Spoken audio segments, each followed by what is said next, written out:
Continuando, existem ainda outros operadores. Nós já vimos o operador de atribuição, já vimos os operadores aritméticos, e quando se trata de operadores de atribuição, existem ainda os operadores de atribuição composta por operadores aritméticos, que é o operador de igual, né? O operador de atribuição, que é esse símbolo de igual, seguido de uma operação aritmética, como mais, menos, vezes, dividir, sinal de módulo. Mas o que é que significa isso? Isso quer dizer que será feita primeiramente a operação de soma, subtração, seja lá qual operação tenha sido utilizada para formar esse operador composto. Do valor, né, vai ser feita a operação da variável ou do valor que está à frente, à direita do operador, com a variável que está à esquerda do operador. E em seguida, o resultado da operação será atribuído à variável que está à esquerda do operador. É um operador binário, ele precisa de dois operandos, tá bom? Então, o que está do lado direito será somado ao que está do lado esquerdo e o resultado será atribuído ao lado esquerdo. Então, vamos aqui para o código para a gente entender esses operadores compostos, tá bom? Vou apagar aqui, apagar tudo, tá bom? Vou deixar aqui apenas essas declarações e vou fazer o seguinte. Vou deixar aqui a declaração de A e B e a declaração do resultado, tá bom? Então, quando a gente faz resultado, recebe A mais B, a gente sabe que se A for 5, por exemplo, e B for 2, o resultado dessa operação vai ser 7, não é? A mais B é igual a 7. Então vamos lá colocar aqui o printf só para a gente ver esse resultado acontecendo, né? Como é o mesmo resultado que nós vimos agora há pouco, só que eu estou só alterando a ordem, tá bom? Antes era o B que era 5, né?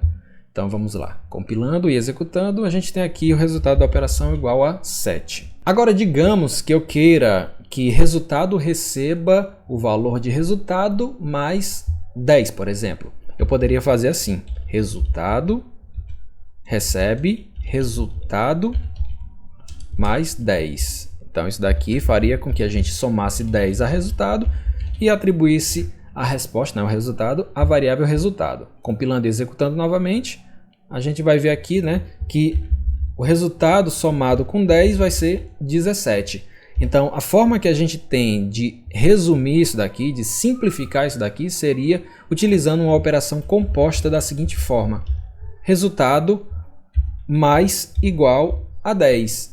Resultado mais igual a 10. Isso é equivalente a resultado igual resultado mais 10. Tá? Eu estou falando igual aqui, mas entenda recebe, atribuição, tá bom?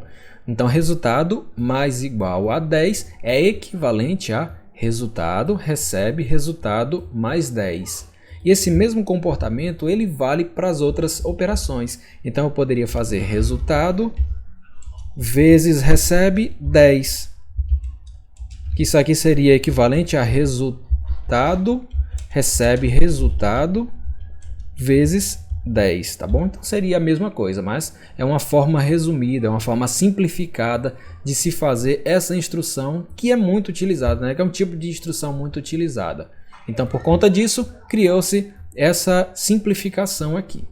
Em C existem ainda os operadores de comparação. Eu posso comparar se um valor é igual ao outro, se um valor é diferente do outro, se ele é menor que, se ele é maior que, se ele é menor ou igual e se ele é maior ou igual. Então a gente pode fazer essas comparações em C. E o resultado de uma comparação dessa é um valor lógico, que é verdadeiro ou falso, né? Então é assim que funciona a comparação. 2 é maior do que 5, verdadeiro ou falso? Falso. Só que a linguagem C, como é que ela representa o valor verdadeiro e falso? Para a linguagem C, o valor 0 corresponde ao valor falso e qualquer outro número corresponde ao valor verdadeiro. Mas quando nós fazemos essas operações e o resultado dá verdadeiro, o valor que a linguagem C utiliza para representar o verdadeiro é o número 1. Vamos aqui para o código só para a gente ver esse comportamento acontecendo. Eu vou apagar essas linhas aqui. E aqui, em vez de resultado, né, eu não quero fazer mais soma, não estou mais querendo fazer operação, tá? A operação que eu quero agora é de comparação. Então aqui o resultado eu vou utilizar o %d para mostrar o 1 ou 0, e aqui eu vou colocar a comparação de A com B. A é igual a B, isso daqui é verdadeiro ou falso? A gente sabe que é falso. Então, o resultado dessa operação aqui deve ser 0, né? Que corresponde ao falso.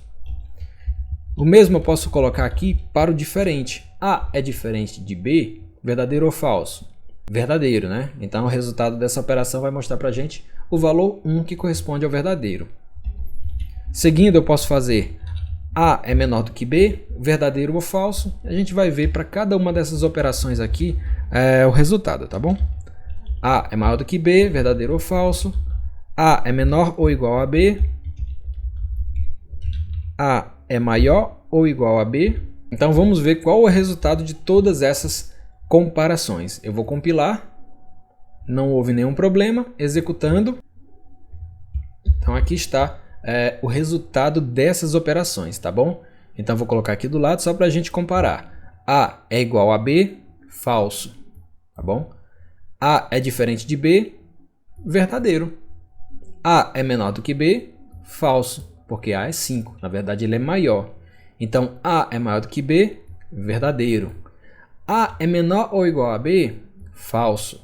A é maior ou igual a B, verdadeiro. Então é assim que funciona o operador de comparação aqui na linguagem C. Ele vai ser importante para quando nós estivermos trabalhando com estruturas de controle de seleção e de repetição, porque são essas instruções que vão ser utilizadas como condições para a gente decidir o que fazer, para onde que o programa vai seguir, qual o fluxo do programa que ele irá seguir de acordo com essas condições. Aqui só para destacar, né, que os operadores de comparação eles vão dar como resultado um valor lógico, embora os operandos sejam valores numéricos. Eu tenho dois valores numéricos que, quando comparados, o resultado vai ser um valor lógico, que corresponde ao verdadeiro ou ao falso. Depois dos operadores aritméticos, nós vemos os operadores lógicos. Os operadores lógicos, eles utilizam como operandos valores lógicos também, em vez de valores numéricos, tá bom? Então, os operadores lógicos que nós temos aqui são o E, que é representado por esses dois símbolos aqui, E comercial, ou que é representado por esses dois símbolos aqui, duas barras verticais. Esses dois operadores aqui, eles são operadores binários, ou seja, eles precisam de dois operandos para fazerem a operação. Então eles precisam de um valor lógico do lado esquerdo, um valor lógico do lado direito, fazem a operação e o resultado é também um valor lógico. E aqui nós temos a negação, o not lógico. O que for verdadeiro ele transforma em falso e o que for falso ele transforma em verdadeiro.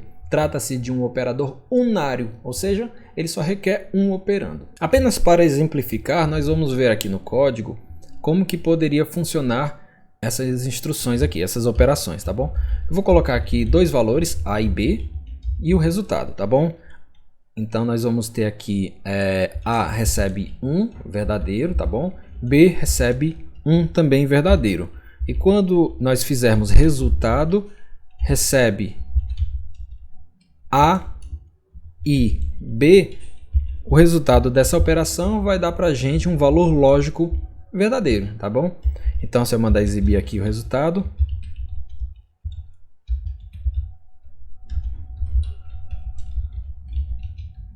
nós vamos ver exatamente o valor 1, né, que vai corresponder ao verdadeiro para essa operação. Tá bom?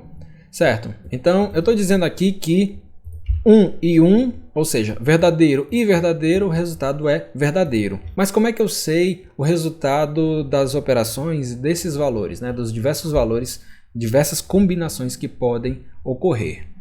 Vejamos. Quando se trata de valores lógicos, eles possuem apenas dois valores possíveis, verdadeiro ou falso. Então, se eu tenho uma variável, um campo para representar verdadeiro ou falso, quantos valores possíveis a gente tem? A gente tem dois, ou é verdadeiro ou é falso. Quando nós temos dois valores, quando nós temos dois campos para representar valores lógicos ou verdadeiros, nós temos quantos casos possíveis? Nós temos quando os dois são falsos, nós temos quando os dois são verdadeiros, nós temos quando o A é verdadeiro e o B é falso, e nós temos quando o A é falso e o B é verdadeiro. Então a gente tem 4 situações possíveis. Certo? Então como é que eu sei qual é o resultado da operação de A e B, ou a operação de A ou B para essas diversas combinações. Para isso, nós recorremos à tabela verdade. A tabela verdade é a tabela que diz para a gente qual é o resultado das diversas operações para as diversas combinações que existem. A tabela verdade, ela considera quantos operandos um operador precisa. Então, o operador AND precisa de 2 operandos. Então, na tabela, a gente coloca aqui os 2 operandos e todos os valores possíveis de A com B, todas as combinações possíveis de A com B. Então, a gente pode ter as seguintes situações. A é falso e B é falso. A é falso e B é verdadeiro. A é verdadeiro e B é falso.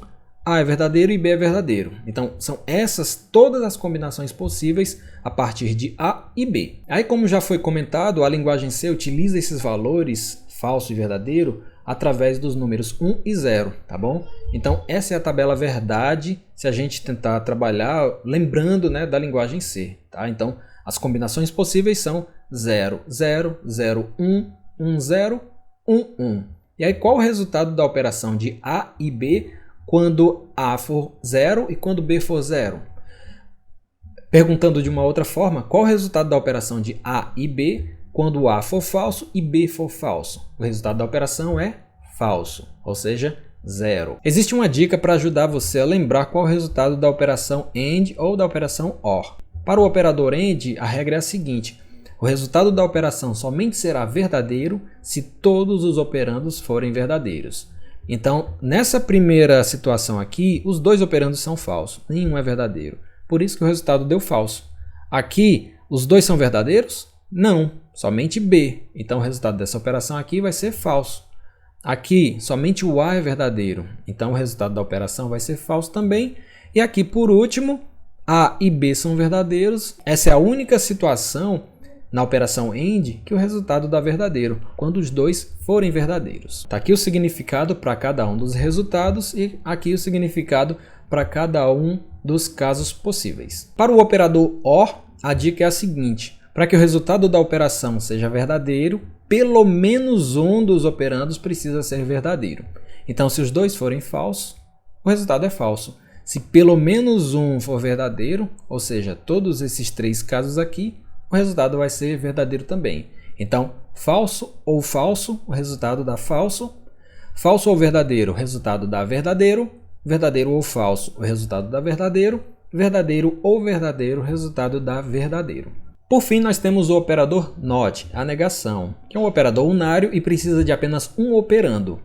Então, a tabela fica da seguinte forma. Eu tenho aqui o operando A. Quando A for falso, o resultado da operação NOT para A será verdadeiro. Quando A for verdadeiro, NOT A será falso, exatamente o oposto. Fazendo um resumo sobre as tabelas verdades, nós temos o seguinte: para o operador AND, a operação será verdadeira apenas quando ambos A e B forem verdadeiros. Em todos os demais casos, o resultado será falso. Já para a operação OR, o resultado será verdadeiro quando pelo menos um dos elementos, pelo menos um dos operandos for verdadeiro. Quando os 2 forem falsos, o resultado será falso. E na tabela verdade do NOT, o resultado será sempre o oposto. Então, se A for verdadeiro, o resultado da operação vai ser falso. Se A for falso, o resultado da operação será verdadeiro. Pessoal, essas tabelas são muito importantes para que vocês entendam como as operações lógicas afetam o resultado de uma expressão. Isso vai ser muito importante quando a gente estiver vendo estruturas condicionais e estruturas de repetição, tá bom? Então, muito atento aí às tabelas verdades, tá legal? O outro tipo de operador que nós temos é o operador bit a bit. Então, quais são os operadores bit a bit que nós temos na linguagem C? Nós temos o AND bit a bit, OR bit a bit, o XOR bit a bit, NOT bit a bit, e nós temos os operadores de deslocamento à esquerda e deslocamento à direita. Eu trouxe aqui um código de exemplo para a gente tentar entender como é que funcionam as operações bit a bit. Eu tenho aqui 2 valores numéricos, número 1, que é o 12, número 2, que é o 10. São 2 valores do tipo de dado inteiro. Vamos considerar que na nossa plataforma o tipo de dado int possui 16 bits. Ele precisa de 16 bits para representar os seus valores. Então, o 12 em binário, ele é representado pelo número 1100.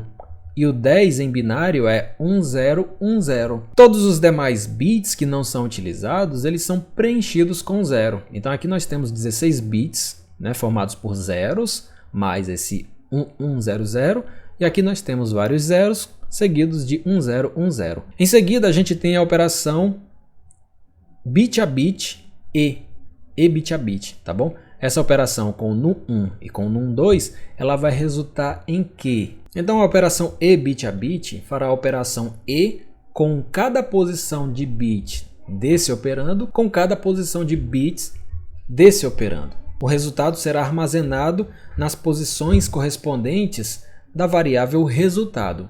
Então, primeiro pegando aqui 0 e 0, o resultado dá 0.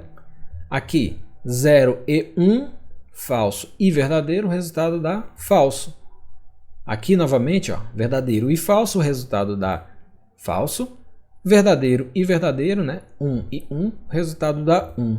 E aqui 0 e 0, né? Todas as demais casas serão 0 e 0, então todas as demais casas preencherão com o resultado dessa operação, que resulta em 0. Esse é o valor correspondente em binários da operação bit a bit de 12 com 10. Então, qual é o valor correspondente em decimal para essa combinação aqui? É o valor 8.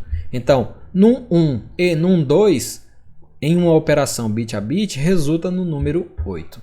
A operação OU funcionaria da mesma forma, só que em vez de E seria OU, bit a bit, e o NOT faria a inversão de cada um dos bits. Onde é 0 ficaria 1, onde é 1 ficaria 0, e lembrando que o operador NOT é um operador unário. Ele faria a operação apenas em um dos operandos e não em dois operandos. Ele precisa de um único operando. Até então, nós temos trabalhado com expressões simples que envolvem apenas dois operandos, como é o caso da adição, por exemplo, de dois números. Entretanto, as expressões elas podem ser simples ou complexas e podem envolver múltiplos operadores e múltiplos operandos. Por exemplo, considere a declaração e inicialização das seguintes variáveis. A recebe 5, B recebe 3 e C recebe 7, todas do tipo de dado inteiro. Em seguida, a gente tem aqui a declaração da variável resultado 1, seguido do operador de atribuição, seguido da variável A mais B. Então, nós temos aqui uma expressão que combina adição com atribuição para uma variável que está sendo declarada. Essa é uma expressão bastante simples, tá bom? Que é o que a gente vem trabalhando até então. Mas veja essa outra expressão aqui. Int, resultado 2, recebe. Agora eu vou só ignorar um pouco essa parte do recebe para trás e focar apenas na expressão que há após o sinal de igualdade. Nós temos aqui C vezes, abre parênteses, A menos B, fecha parênteses. Então tá aí o exemplo de uma expressão que utiliza parênteses. Por exemplo, nós temos aí duas operações em uma mesma expressão. Em seguida, nós temos uma outra expressão que tem dois operandos, utilizando o operador de comparação, maior que, e nós podemos ter ainda uma expressão dessa forma aqui. Eu tenho aqui a presença de três operadores e de 1, 2, 3, 4 operandos. Opa! Então aqui agora as expressões estão começando a ficar mais complexas. E quando a expressão está complexa, a gente precisa entender qual é a ordem de avaliação que ocorre para que a gente consiga se expressar corretamente e entender qual é o resultado que está sendo obtido em cada expressão. Portanto, dizemos que ao compor expressões, a precedência e a associatividade dos operadores são levados em consideração. Parênteses podem ser utilizados para definir a ordem de avaliação. Então a gente pode, se precisar, abusar dos parênteses para deixar o código da gente mais claro, a expressão da gente mais clara e mais correta também.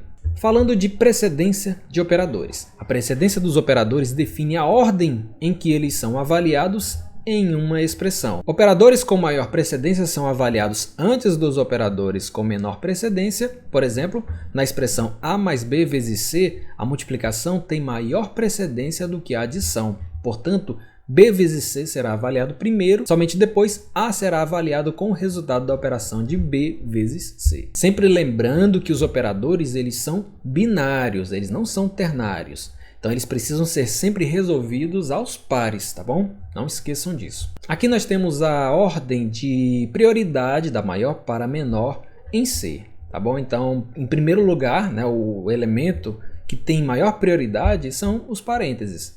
Então, se tiver em uma expressão a presença de parênteses, ele terá prioridade sobre as operações que estiverem ao lado dos parênteses. Em seguida, nós temos a multiplicação, divisão e módulo, né, que é aquela operação que traz o resto da divisão, tá? Então essas operações aqui elas têm o mesmo nível de prioridade.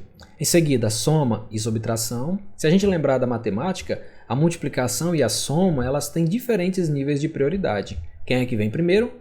A multiplicação. A gente primeiro realiza a multiplicação, só então faz a soma, quando esses operadores aparecem em uma mesma expressão, compartilhando um mesmo operando. Em seguida, nós temos os operadores de comparação, nós temos também os operadores lógicos. Primeiro, a operação lógica e, em seguida, a operação lógica ou, e por último, nós temos a operação de atribuição. Outro item de avaliação importante é a associatividade dos operadores. Como é que é feita a avaliação dos operadores e dos operandos em uma expressão? Ou seja, se nós temos operadores que têm o mesmo nível de prioridade, qual é a ordem que deve ser seguida para a avaliação dessas operações? Os operadores podem ser associativos à esquerda ou associativos à direita. Exemplo de operadores associativos à esquerda, nós temos o seguinte, ó, ignore aqui por enquanto a expressão int resultado recebe e olha apenas para a expressão 10 menos 5 mais 2. Nessa expressão, nós temos o número 5 participando da subtração e o número 5 participando da adição. Qual das duas operações precisa ser realizada primeiro? A gente tem que lembrar que os dois operadores têm o mesmo nível de prioridade. Então, nesse caso, é preciso olhar para a regra de associatividade dos operadores. Nesse caso, a regra diz que nós devemos avaliar sempre da esquerda para a direita. Então, primeiramente será feita a subtração, 10 menos 5, resultado vai ser 5, e em seguida é feita a soma, 5 mais 2. Como exemplo de operadores associativos à direita, nós temos o operador de atribuição. Então vamos ver aqui o exemplo. Nós temos a declaração da variável A, em seguida a declaração da variável B, e nós temos uma expressão de inicialização. Nessa expressão, percebam que A participa de duas operações de atribuição, mas o operador de atribuição é um operador binário. Nós precisamos de apenas dois operandos para realizar essa operação. Então, qual operação será feita primeiro? Será essa ou será essa operação? Como o operador de atribuição é associativo à direita, primeiro será feita a atribuição de 3 para A. Então, primeiramente, A recebe 3 e somente em seguida B recebe o valor de A, que é 3 também. Essa expressão pode ser um pouco estranha para a maioria de vocês, mas eu estou trazendo ela aqui para exemplificar um operador que é associativo à direita. Nós temos feito vários exemplos em que a atribuição de um valor a uma variável é feita diretamente no código. Mas é muito importante que a gente consiga interagir com o usuário e que os valores atribuídos às variáveis possam ser solicitadas dos usuários. Por isso, nós precisamos entender qual é a forma que nós temos na linguagem C de realizar operações de entrada e saída. Nós já conhecemos a operação de saída através do printf, mas nós vamos conhecer agora a operação de entrada de dados. Para isso, nós vamos para o código e aí eu vou salvar um novo arquivo. Eu vou chamar de entrada e saída. Agora vamos declarar duas variáveis, int idade e uma cadeia de caracteres chamada nome de 50 posições. Agora nós vamos solicitar que o usuário forneça o seu nome e em seguida forneça a sua idade.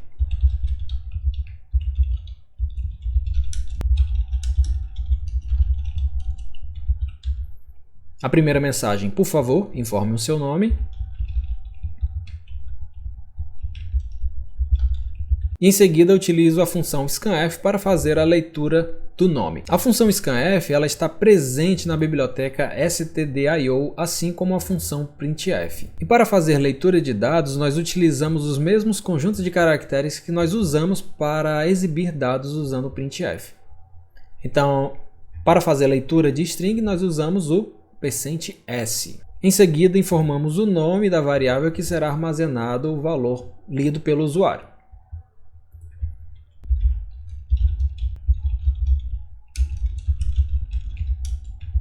Agora eu vou pedir que o usuário informe a sua idade. E o scanf novamente vai aparecer aqui, só que agora em vez de %s nós vamos utilizar o %d, porque idade é um valor inteiro.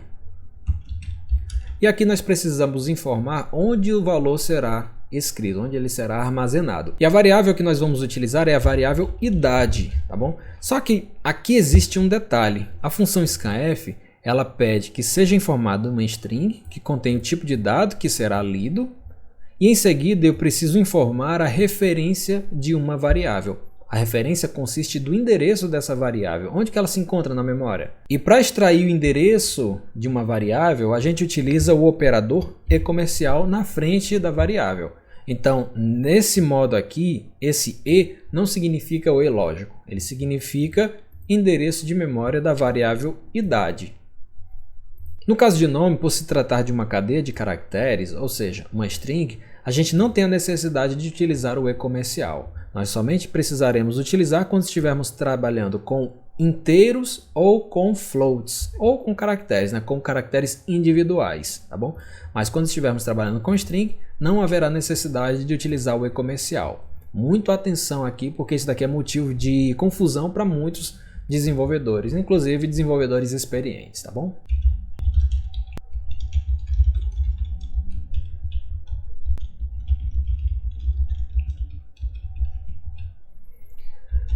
Aqui eu estou utilizando a função printf para saída de dados e estou escrevendo na tela do usuário: seu nome é %s.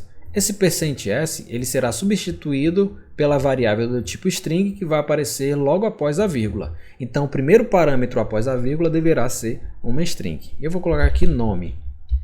E a segunda variável ela será correspondente ao segundo % alguma coisa. Então aqui no caso, como é %d, eu vou colocar uma variável do tipo inteiro. Aqui a gente está colocando variável, está utilizando variável, mas poderia ser um valor numérico também, um valor constante, tá bom? Mas nesse exemplo, como nós estamos fazendo a leitura da idade, nós vamos colocar aqui a variável idade. Então o texto deverá ser exibido da seguinte forma: seu nome é %s, ou seja, o nome que a pessoa vai informar, e sua idade é a idade que será informada também logo após o nome. Vamos compilar para ver se não há nenhum problema. Compilou com sucesso. Em seguida vamos executar e vamos atender o que o programa está pedindo. Então, por favor, informe o seu nome. Vou colocar aqui o meu nome. E em seguida informe a sua idade. Vou colocar a minha idade e ele mostra para mim o resultado do processamento após a leitura da informação que eu forneci. Então, o processamento seria nada mais do que exibir esse texto formatado conforme o nome e a idade que eu informei. Então, seu nome é Joseph e sua idade é 37. Pessoal, no próximo vídeo nós vamos fazer alguns exercícios e aí você terá a oportunidade de pôr em prática tudo aquilo que nós já estudamos até agora. Eu vou ficando por aqui. Se você gostou desse vídeo, clique em curtir e mostre o seu apoio ao canal. Ficou alguma dúvida? Tem alguma opinião que gostaria de dividir conosco? Deixe nos comentários que eu adoraria ler e comentar também. Não esqueça de compartilhar esse vídeo nas suas redes sociais, com seus amigos, seus colegas, para que eles também possam aproveitar. Se você ainda não é inscrito, inscreva-se no canal e ative as notificações para ficar sabendo sempre que um vídeo novo for lançado. Espero você no próximo vídeo. Até lá!